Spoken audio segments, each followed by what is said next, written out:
আসসালামু আলাইকুম প্রিয় শিক্ষার্থী। আজকের এই পর্বে আমরা নবম অধ্যায়ের টাইপ 1 এর কোশ্চেন নিয়ে আলোচনা করব। তো টাইপ 1 এর বিষয়টা কি আমরা একটু দেখো। যে টাইপ 1 এর বিষয়টা বলতেছে আমাদের জাতিসংঘ।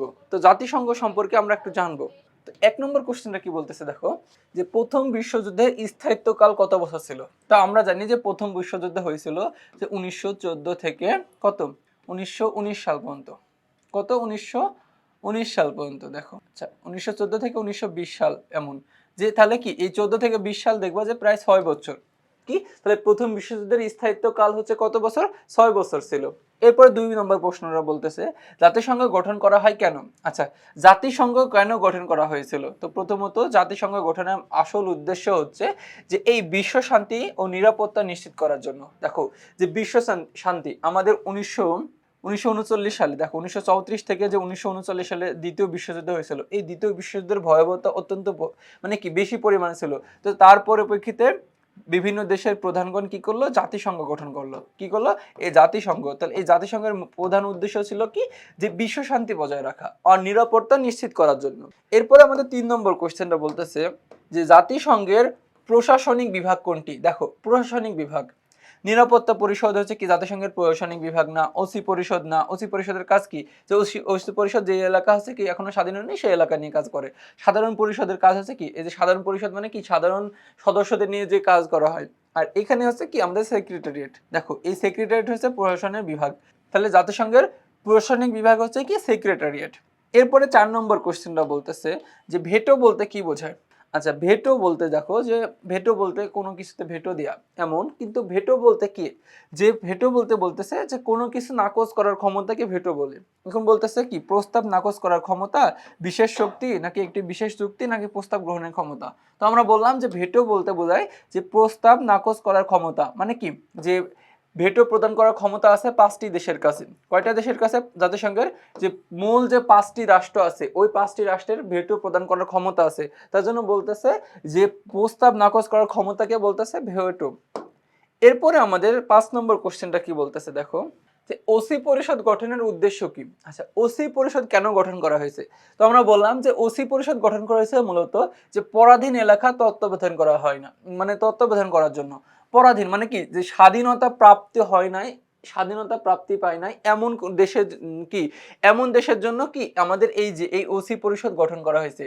তো মানে কি পরাধীন এলাকায় তাদের যে দেশের কি জীবনযাত্রার মান কেমন, তাদের কি দেশের মানুষজন কি ভালো আছে কিনা, তাদের নিরাপত্তা কতটুকু, এই এলাকার তত্ত্বাবধান করার জন্য ওসি পরিষদ গঠন করা হয়েছে। এরপরে আমাদের হচ্ছে ৬ নম্বর কোশ্চেনটা কি বলতেছে দেখো। ৬ নম্বর বলতেছে যে স্কুল শিক্ষক মিসেস রামিসা জাতিসংঘের একটি অঙ্গ সংস্থার পরিচালিত শিশু ও কিশোরদের শারীরিক ও মানসিক স্বাস্থ্যসেবা বিষয়ক একটি প্রশিক্ষণ অংশগ্রহণ করেন।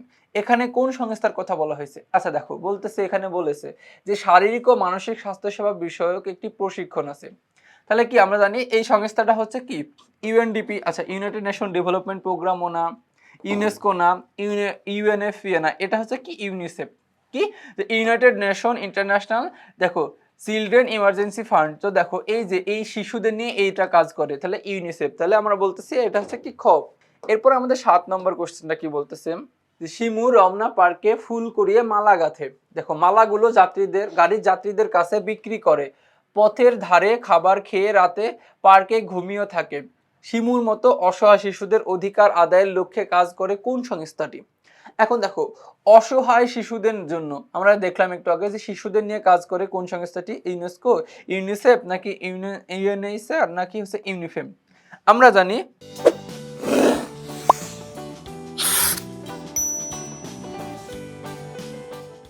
যে শিশুদের অধিকার নিয়ে কাজ করে থাকে হচ্ছে কি ইউনিসেফ। আমরা একটু আগে দেখলাম যে UNICEF United nation international emergency দেখো ইমার্জেন্সি ফান্ড, মানে কি চিলড্রেন ইমার্জেন্সি ফান্ড। এরপরে হচ্ছে আমাদের ৮ নম্বর কোশ্চেনটা কি বলতেছে যে আবিরের বাবা জাতিসংঘের এমন একটি সংস্থায় কাজ করেন যে সংস্থাটি বাংলাদেশ মিয়ানমার ইস্যুতে মধ্যস্থতা করেছে। এখন দেখো যে বাংলাদেশ মিয়ানমার ইস্যুতে মধ্যস্থতা করেছে। আচ্ছা বাংলাদেশ মিয়ানমার কি ইস্যু হয়েছিল বলতো? এই যে রোহিঙ্গা ইস্যু হয়েছিল। কি রোহিঙ্গা? আচ্ছা রোহিঙ্গা ওরা কারা বলতো? যে এই যে ওরা হচ্ছে মানে কি মনে করো যে ওরা বাইরের দেশ ওই মায়ানমার থেকে আমাদের ওরা হচ্ছে কি ওদের বিতাড়িত করে দিয়েছিল। তাহলে এক প্রকার ওরা হচ্ছে কি ওরা হচ্ছে কি যে আমাদের দেশে এসে আশ্রয় নিয়েছে। এখন বলতেছে যে ইস্যু হয়েছিল, তো এই ইস্যুতে মধ্যস্থতা করেছে উক্ত সংস্থাটি কোনটি? আচ্ছা, ইউনিফেম নারীদের নিয়ে কাজ করে। ইউএনএফপিএ এটা না। তারপরে বলতেছে ইউএনডিপি না। আচ্ছা কি ইউএনএইচসিআর।